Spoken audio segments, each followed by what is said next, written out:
Right. So, this morning we have Miss Meshell Baker on with us, and she is a congruency catalyst. Yes. And I really want us to dive into, of course, into what a congruency catalyst is, but we decided to title this Going from Best to Better.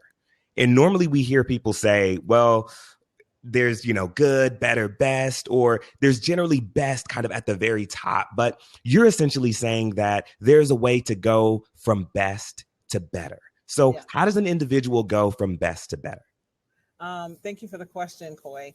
Just to give you a little background, what many people might not know about me, and I begin to share very openly, is that I have a background of being a convict. So what happened was, Didn't know that. You're right. very, Surprise.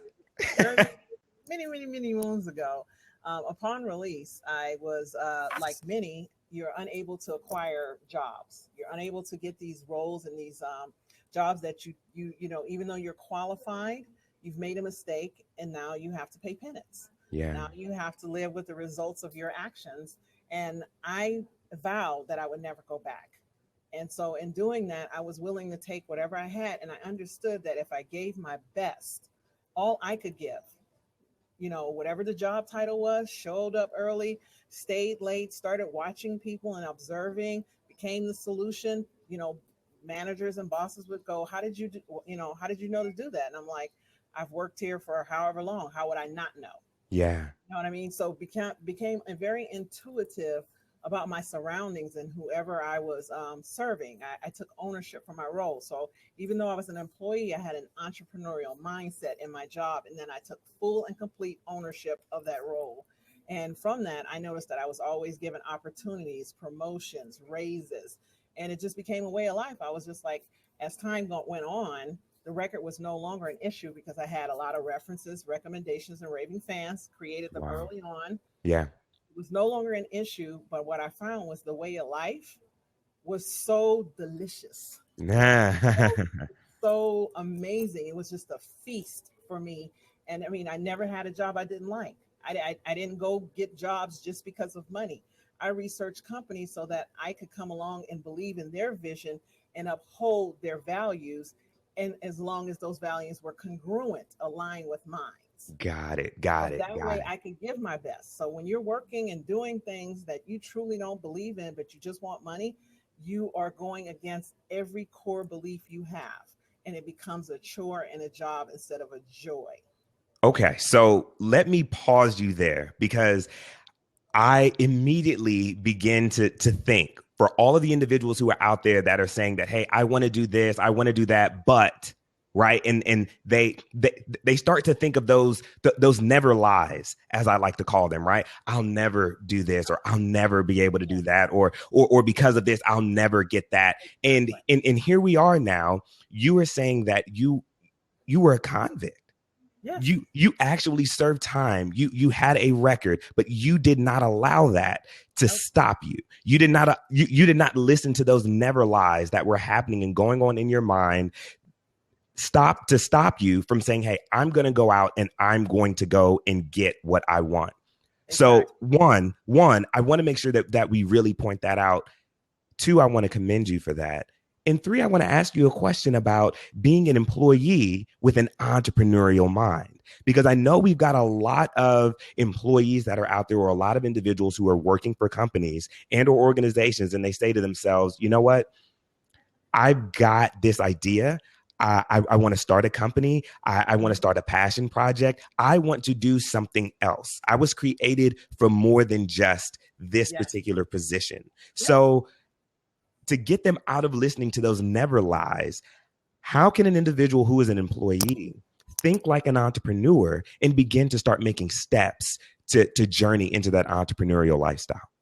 So one of the things you must first understand that everything in life is happening for you, not to you. There we go. So I changed my wording from have to get to. It literally lightens your life, because when you have to do everything, it's drudgery, it's difficult, it's hard. But when you get to do something, you immediately become lighter. Yeah. You're like, oh my God, I get to do this. This is awesome. So you understand that the choice is yours. So I go to the interview. I tell them I'm better than sliced bread. Everybody does. Nobody goes on a job interview and says I suck. Yeah. They all show up and go, "Oh, I'm the bomb.com. You know, you hire me, it's gonna be great. You know, this is what's happening every day, right?" Yeah. And then as soon as they, get the lay of the land, they start shortcutting. They start complaining. They get by the water cooler. They start backstab, talking about the boss, finding his faults. Remember, nobody's perfect. Everybody has faults. Your commitment on that interview was that you were going to be the bomb.com. Yeah. When you begin showing up every day at work like that person you committed to be, your life will change, regardless of circumstances, situations, and people. The one thing I have is unwavering and uncompromising beliefs in who I am. You don't get to dictate how I show up. Yeah. Yeah. So that's one of the first things I did was I was the person I told them I was going to be on the interview. I was even better because I always, even though I did the bomb.com, I under promise and over deliver. There we go. There we go. So essentially you're saying that it starts with self-awareness. Yes. Okay. So I didn't want to put words into your mouth, but that's what I was hearing. That's exactly what I was hearing was, hey, as soon as I realized and I figured out who I was and I knew what value that I brought, there was nothing that was going to sway me from being me, from being authentic and authentically showing up each and every day. When I say I'm the bomb.com, not only do I think that I'm the bomb.com, I believe it and I know it and I'm standing in that. Yes. And you stand in it. Yes. And that's so the greatest challenge that I hear people say is my core business name is best to better. And I really believe that when you do your best, better will find you. What happens is we live in a sea of mediocrity. People, everyone out there is trying to get by, trying to get over, trying to do the least amount of work, but want the best and the most results. So when you actually show up and understand that your life is based on your executed efforts of excellence. That's people who have extraordinary lives execute in excellence at all times. Okay, wait a second, because we've got a whole lot of alliteration going on right now as well. Okay, so you said execute excellence. Okay, one more time. So basically, in order to experience the extraordinary life, you must have executed efforts of excellence. Executed efforts of excellence. That's it. There's a saying, and I think that Roger Staubach has the quote that the road for the extraordinary is never crowded. And the difference between extraordinary and ordinary is just a little extra. A little extra. Just so it's doing the things that you see need to be done without being asked to do them. Doing the things that you would do if someone was watching you and no one's watching, because technically someone is always watching. Yes. And that's what people forget. They think no one's watching, but someone is always watching. When you volunteer, do you give the same amount of effort than when you're paid for it? There's commitment is just commitment. There's no big and small commitment. There's just commitment. And are you committed to being a person of excellence in everything you do? How you do anything is how you do everything. Absolutely. I love it. I love it. But that's what I work with people, like you say iron sharpens iron. That's how you came with the leaders inspire leaders. Same principle, just a different little hat on it, as I basically help people to look at, why are you so uncomfortable with your life? Why are you so uncomfortable with your business? Why are you so uncomfortable with your choices? Let's get to who you want to be, and then everything is based off of that, who you've decided to be. Okay. So I know we've got people out there who are going to say, well, you know what, Meshell, I'm doing my best, but better isn't happening. What do you say to those people? So then we sit down and we look at what your definition of best is. Okay. So why do you consider, why are you, because the one thing is you cannot do best without having better results. So it's an alignment of understanding what it does best mean to you. So are you only doing, some people believe they're doing their best, but they're only doing their best when someone's watching, Yeah. when people react properly. So I'll do my best until someone says something bad. And then I'm not, I don't have to do my best then, because they're not giving me feedback. They're not saying anything nice, not understanding that best is best always. And I want to make sure that we actually note on this comment, and I thank you so much for this comment, Evan. And it's important to understand that you can always do better, right? Yeah. You can always do better. And that really reminds me of a really great quote that says, you don't have to be sick to get better, but you do have to be willing to change.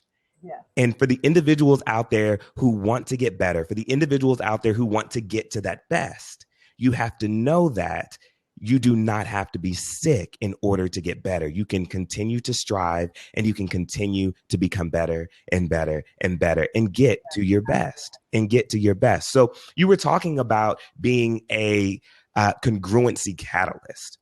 What does that mean? So one of the things that I know, so I know what I am empowered to leave with the world. I've had a personal mantra for years: you will be better off for having spent time with me.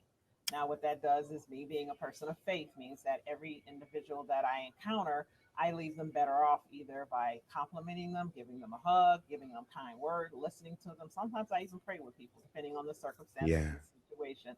But I give of myself to that person, so they walk away going, oh my God, that was awesome. That was amazing. I don't care what, you could be in the most awful mood. Then I actually believe even more so that you deserve my kindness.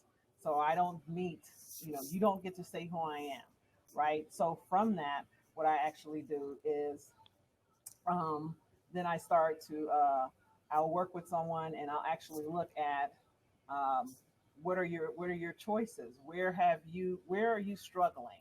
Where is the, we call it the plate. So if you look at your life as a plate, everything goes on. You might have a marriage, you might have a job, you might have kids, you have bills, you have everything. So you have this thing that's heaping. So it's a heaping pile. What is the thing that's causing you the most problems? And then start to flip it. Look at, because a lot of times the things that are challenging you because you've asked for something. Mm. If you want more, you must first become more. That's the whole difficulty that most people have. They want more, they want a better life, but they don't want to become more. And that's understanding, if you really want more, who is it you're becoming? What are you reading? What are you listening to? What are your habits first thing when you wake up? Are you going negative immediately? Like I tell people, this thing, I'm up at least about an hour before I ever look at an email.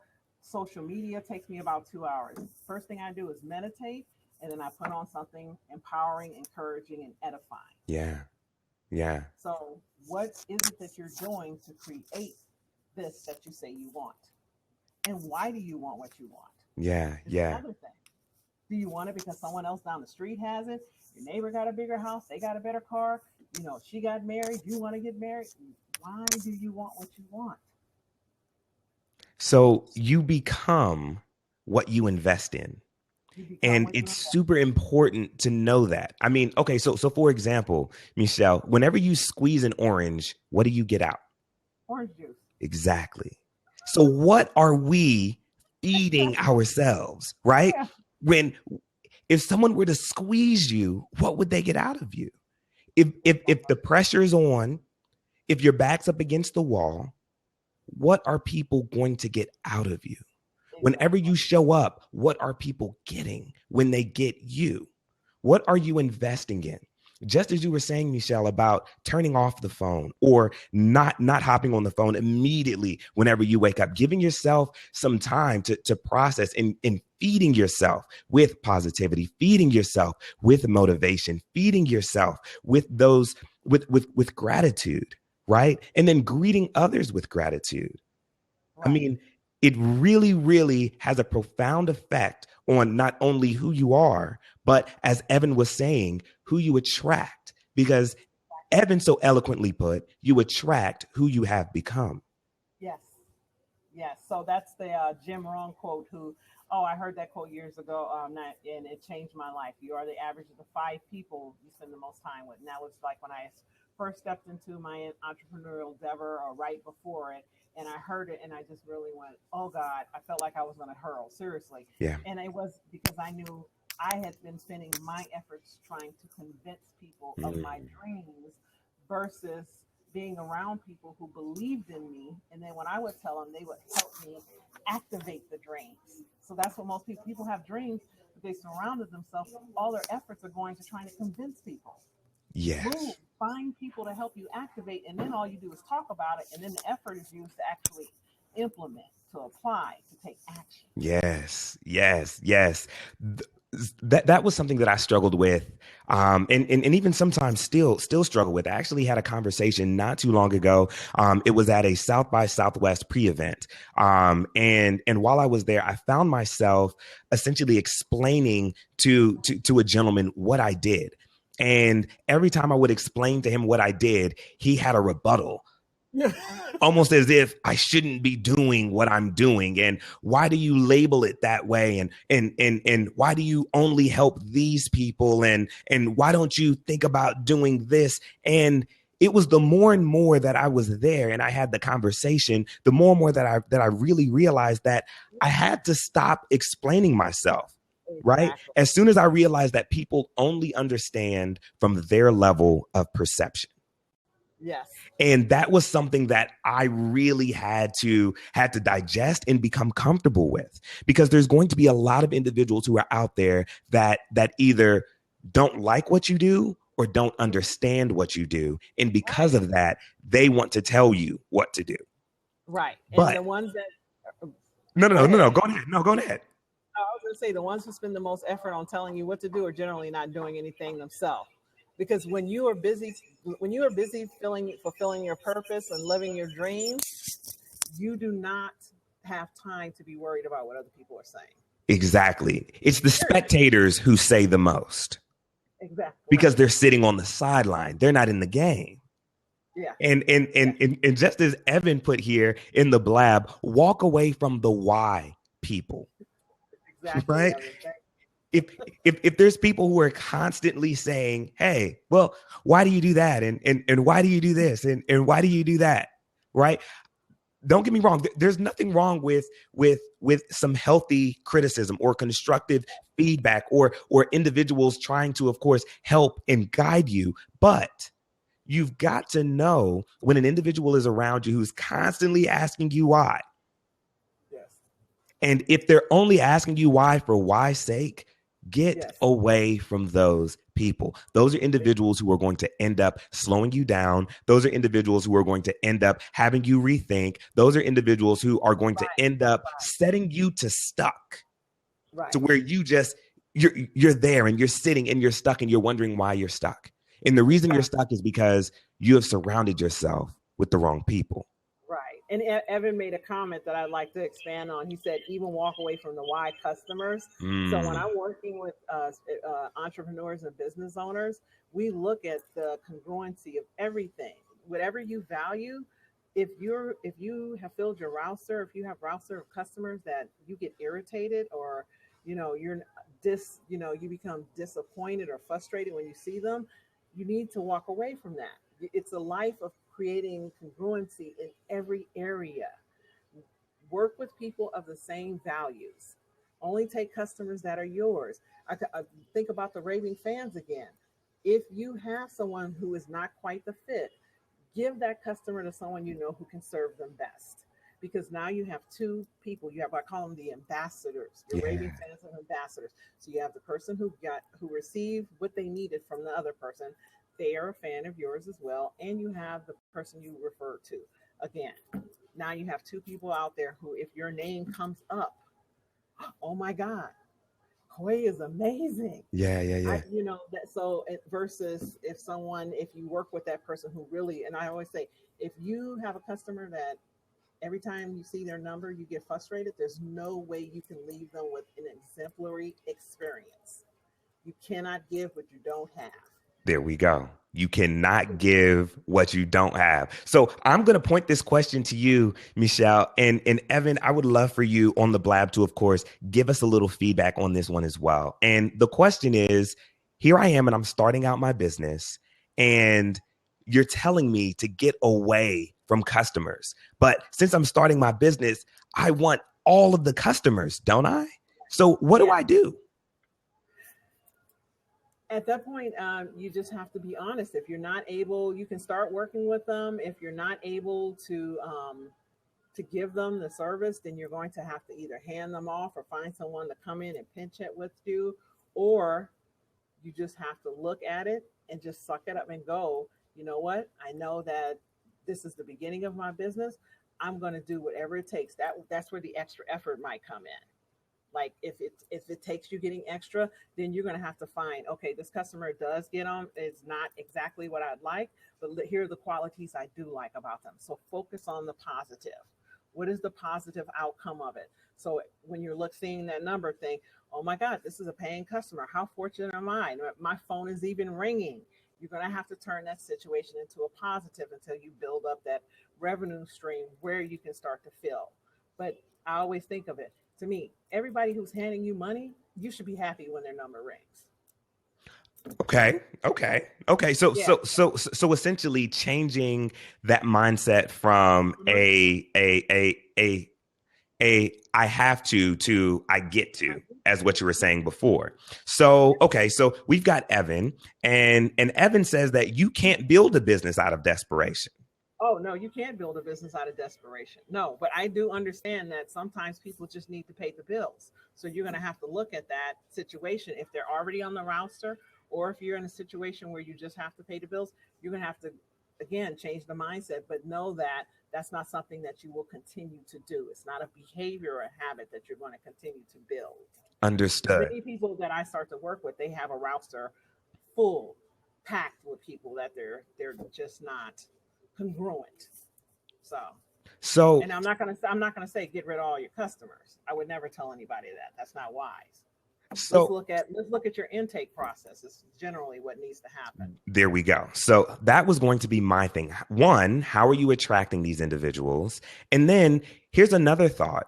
So there is a way that you could possibly even set up a referral system to where Right. you're now getting paid to refer these clients who just aren't congruent with who you are to someone, and be paid for that referral or be paid for that client. So that's another way to possibly think about, okay, here's someone that I'm working with that I don't really enjoy working with. They are stressing me, they're taxing me, they're not really congruent with my mission, they're not really congruent with how I started, and how can I now move them Mhm.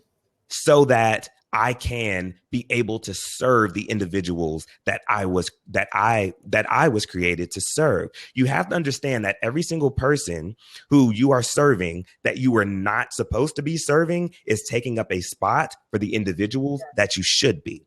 So for Exactly. those people, you know, I am I am of the belief that, hey, if you've got somebody, you know, that you can't really work with and you don't know how to work with them, or they don't really fit in with your mission, or they don't really align with your values or what you do or what you want to do, how can you quickly begin to move them somewhere else? Because again, Right. the longer you're spending with them, the longer you will not be spending with the individuals that you need to and or want to, who will build that business, become those raving fans, become those ambassadors that will lead to more business, right? It's like it's a waterfall effect, or I shouldn't even say that. It's you know, it's more of a cycle, if you will. Right. And again, I'm a believer in the intake process. Yes. So the questions that you ask at the very beginning, and it lets you know what that if that person is a fit. So really start to look at, and again, when you start a business, you're not even certain of which customers are really that perfect fit because you're just starting out.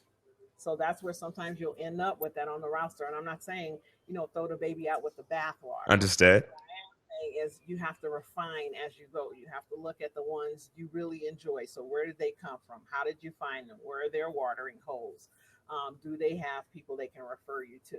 So again, it's on you to take the time to Yes. understand again, but that goes back to a self-awareness. Yeah.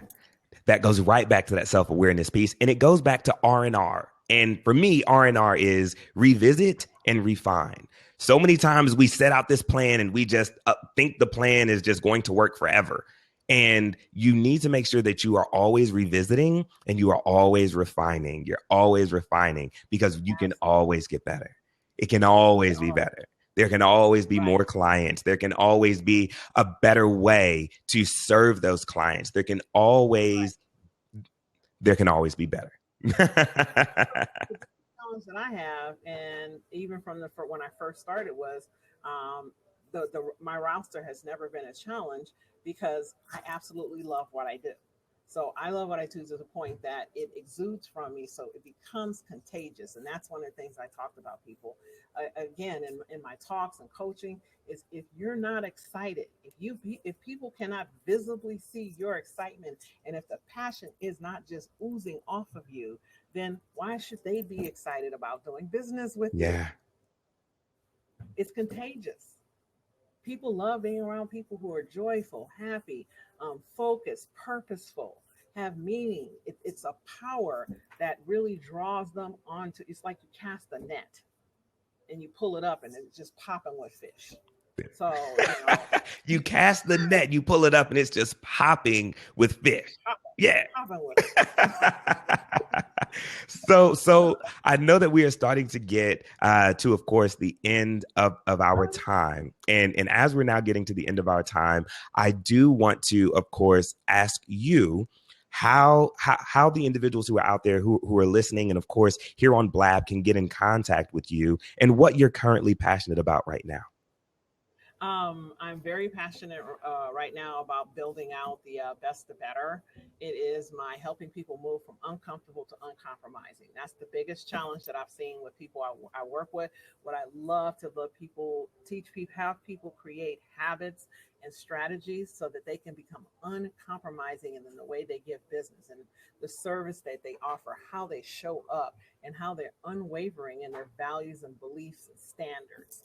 So I'm really passionate about that. The way you get in touch with me, you just go to meshellbaker.com. There is a contact page. You can put it in there and I'll get back with you, set up an appointment on my website. I love working with people. I've been blessed that I'm doing retreats and conferences in the coming months and getting to speak and work with large groups of individuals, entrepreneurs, and women. And it's just amazing to see the change to help people to align those behaviors so that they can be incredibly impactful in their lives. Nice. So before I even get into my last question, I always love to ask this question because we've got so many budding entrepreneurs who listen to the show and so many people who, of course, are aspiring to jump into owning their own business. So if you had $100, all of the knowledge that you have now, but no business, how would you start over? How would I start over? I would absolutely look to find out wherever I was, I would look to find people who were influential. And I would seek to find someone in that like top 10 to find someone that I could have a conversation with and to just move in that route and start asking people who have already been making change and doing things in that area, what do they suggest? Where should I head? And what are first steps? So you would So start with I the would just network. at coffees. Let's have some coffees. You can have a whole bunch of coffees with $100. I love it. I love it. So do research and then start taking steps. There we go. There we go. So before we end the show, Meshell, what is one piece of parting advice that you would give to the leaders of tomorrow? So the leaders of tomorrow, the one thing I would tell you is to leap. If you're just thinking about it, it's in your head. Fear is always the most successful people understand they use fear as an empowerment because every time you go through that fear thing that you greatly fear, you actually feel so amazing about yourself. You don't need anyone to tell you that you're awesome. Fear is actually the best builder of confidence. So start walking through fear. There we go. There we go. Well, I thank you so much, Meshell, for of course joining me today. And head on over to leadersinspireleaders.com for Meshell's contact information. And remember, the highest form of leadership is inspiring other leaders. So be inspiring and stay inspired. Meshell, thank you for joining me in inspiring the leaders of tomorrow. Have a good day.